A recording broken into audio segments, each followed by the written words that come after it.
धनबाद देश की कोयला राजधानी, लेकिन क्या यहाँ कोयले की आड़ में काले धन का सबसे बड़ा खेल चल रहा था? ईडी का दावा है कि अवैध कोयला खनन से जुड़े नेटवर्क पर अब तक की सबसे बड़ी कार्रवाई हुई है। 150 करोड़ रुपए की संपत्ति फ्रीज, 1.5 करोड़ रुपए नगद बरामद और करीब 600 करोड़ रुपए की संपत्तियों से जुड़े दस्तावेज जांच एजेंसी के हाथ लगे हैं। तो क्या झारखंड के कोयला माफिया पर अब सबसे बड़ा शिकंजा कस गया है या यह सिर्फ शुरुआत है? नमस्कार, मैं हूं त्रिलोक कुमार और आप देख रहे हैं डेली हिंट भारत।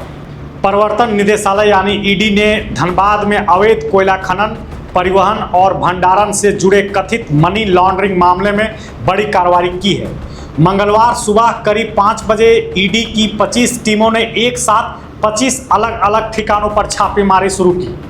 यह कार्रवाई देर रात तक चली। जांच का केंद्र रहे कथित कोयला कारोबारी एलबी सिंह और उनके सहयोगियों के ठिकाने। ईडी के अनुसार अब तक की कार्रवाई में लगभग 1.5 करोड़ रुपए नगद, करीब 150 करोड़ के बैंक बैलेंस और निवेश फ्रीज किए गए हैं। इसके साथ ही 600 से अधिक संपत्ति दस्तावेज, सेल डीड और बड़ी मात्रा में डिजिटल साक्ष्य भी जब्त किए गए हैं। लेकिन सवाल यह है, क्या यह सिर्फ अवैध खनन का मामला है या झारखंड की समानांतर काली अर्थव्यवस्था का पर्दाफाश?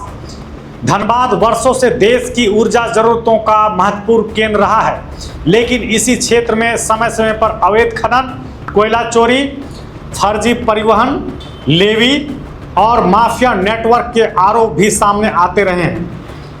यदि जांच एजेंसी की दावे सही साबित होते हैं तो यह केवल कुछ व्यक्तियों का मामला नहीं होगा, बल्कि पूरे अवैध आर्थिक नेटवर्क की जांच का विषय बन सकता है। इस पूरे प्रकरण में राजनीतिक असर कितना बड़ा है, यहीं से राजनीतिक शुरू होती है।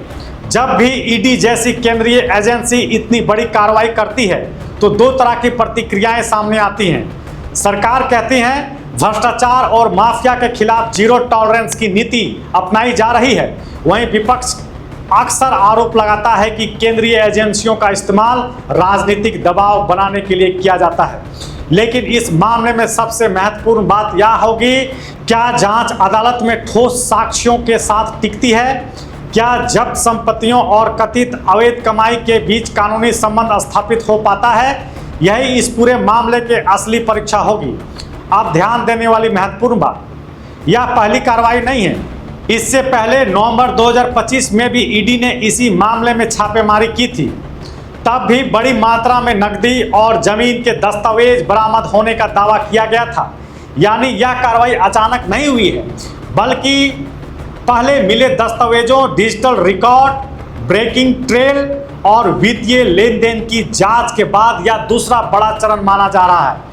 इससे संकेत मिलता है कि एजेंसी केवल छापेमारी नहीं, बल्कि कथित वित्तीय नेटवर्क की परत दर परत जांच कर रही है। अब इस मामले में आगे क्या हो सकता है? जांच एजेंसी अब जब्त किए गए बैंक रिकॉर्ड, म्यूचुअल फंड में निवेश, संपत्ति खरीद, कंपनियों के लेन देन और डिजिटल उपकरणों की फॉरेंसिक जांच करेगी। यदि जांच में अवैध धन के प्रमाण मिलते हैं तो आगे संपत्ति जब्ती, नई गिरफ्तारियां और मनी लॉन्ड्रिंग कानून के तहत मुकदमे भी दर्ज हो सकते हैं। दूसरी ओर जिन लोगों के यहाँ कार्रवाई हुई है उन्हें भी अपनी बात रखने और कानूनी प्रक्रिया में अपना पक्ष प्रस्तुत करने का पूरा अधिकार है। अंतिम निष्कर्ष न्यायिक प्रक्रिया पूरी होने के बाद ही सामने आएगा। अब समझिए झारखंड के लिए इसका क्या मतलब है।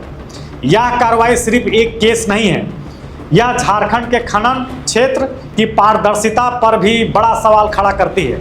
आखिर यदि अवैध खनन वर्षों तक चलता रहा तो जिम्मेदार कौन है? क्या निगरानी व्यवस्था कमजोर थी? क्या स्थानीय प्रशासन की भूमिका की भी जांच होगी? क्या इस कथित नेटवर्क से जुड़े अन्य लोगों तक भी जांच पहुंचेगी?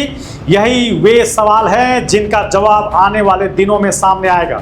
फिलहाल इतना तय है, धनबाद में ईडी की यह कार्रवाई हाल के वर्षों की सबसे बड़ी आर्थिक जांचों में गिनी जा रही है।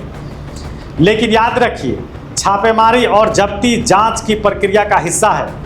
किसी भी व्यक्ति की आपराधिक जिम्मेदारी का अंतिम निर्णय केवल अदालत ही करती है। अब सबकी नज़र इस बात पर रहेगी कि क्या यह कार्रवाई झारखंड के अवैध कोयला नेटवर्क की जड़ों तक पहुंचेगी या फिर यह मामला भी लंबी कानूनी प्रक्रिया में उलझ जाएगा। आपकी क्या राय है?